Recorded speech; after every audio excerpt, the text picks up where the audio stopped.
Okay, students. So now you can take a look at the problem which we have posted. So this is from the 2019 uh, question paper, uh, November, December, and this is question number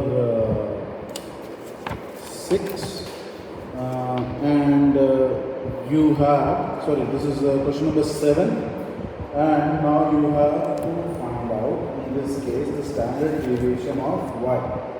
So what is the problem given to us? So this is question number 7. Alright.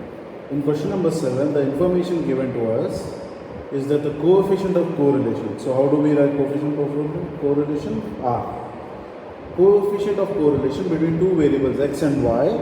So R is equal to 0.48. So this is the coefficient of correlation between two variables x and y. And we are also informed that the covariance of this is 36. Alright. So covariance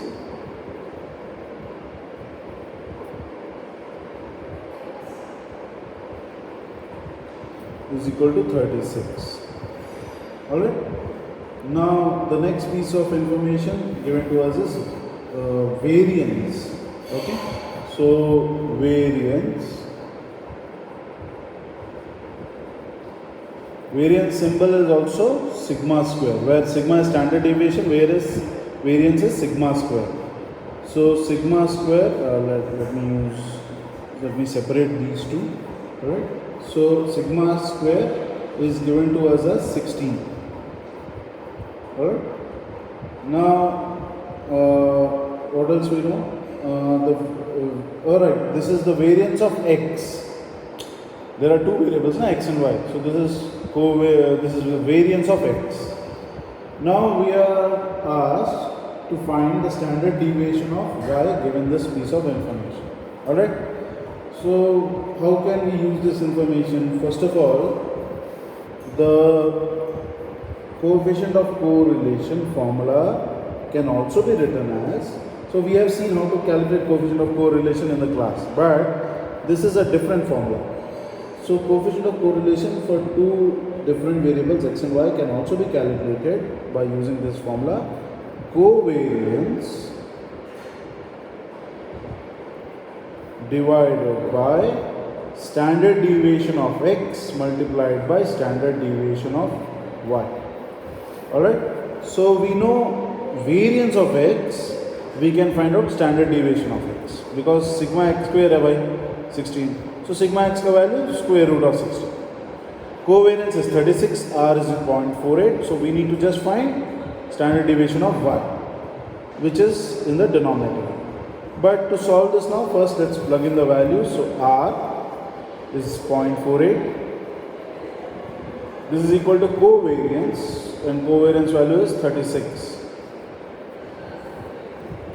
Divided by sigma x, sigma y. Now how do we know sigma x? Let's see. So sigma x square is equal to 16. Now if we take square root of one, we have to take square root of the other, right? So square root of sigma x square is equal to square root of 16. Square root of sigma x square is sigma x. This is 4, right? Got it? So now this I can multiply 4 sigma y, right? So now how do we solve this? Now some of you may be comfortable with the maths of it, some of you may not be, but basically we are multiplying 4 sigma y, we take it to the numerator here and multiply with 0.48. So we get 0.48. This is 36 is equal to 0.48 into 4 sigma y. Alright.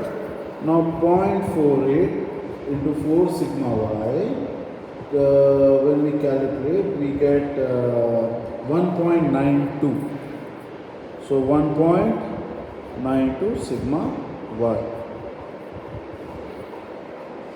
Okay. Now, one point, sorry, I missed out the 2 here. That's what I was saying. Somewhere I'm going wrong. 1.92.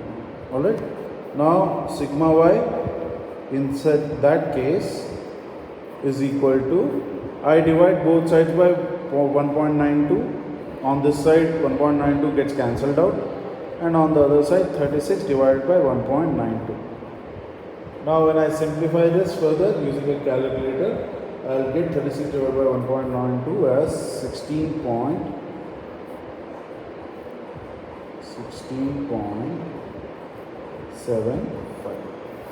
So our standard deviation of y is equal to 16.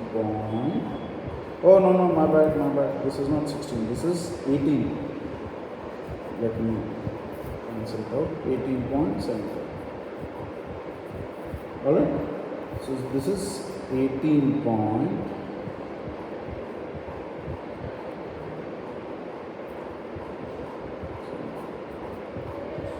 Standard deviation of y is equal to 18.7. Very easy to calculate. Alright, so now question number 8 from our exam. So question number 8 is again based on correlation but a bit different. So this is the calculation of probability error. So this is question number 8.